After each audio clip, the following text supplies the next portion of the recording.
शिरोळ तालुक्यातील कुरुंदवाड जयसिंगपूर शिरोळ नगरपालिकेसाठी आज सकाळपासून मतदान प्रक्रिया सुरू झाली।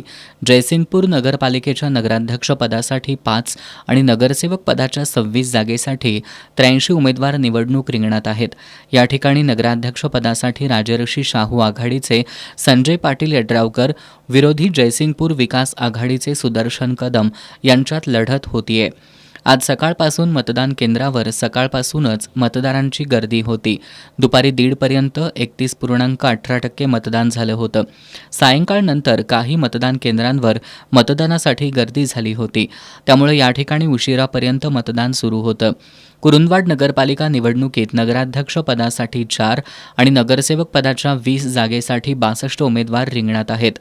या ठिकाणी नगराध्यक्ष पदाच्या राजर्षी शाहू आघाडीच्या मनीषा डांगे विरुद्ध काँग्रेसच्या योगिनी पाटील यांच्यात थेट लढत आहे।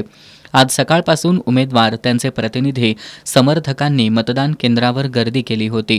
आमदार राजेंद्र पाटील यड्रावकर, माजी खासदार राजू शेट्टी, माजी आमदार उल्हास पाटील, गणपतराव पाटील यांनी मतदानाचा हक्क बजावला।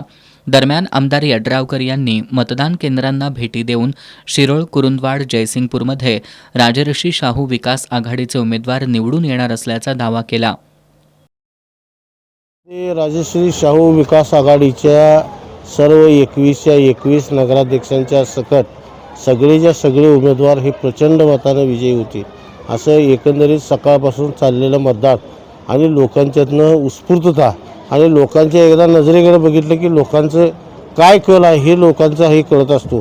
त्यामुळं निश्चितपणे येणाऱ्या 21 तारखेला राजश्री शाहू विकास आघाडीचे नगराध्यक्षासह पूर्ण 21 सीटा निवडून येतील असा विश्वास आहे।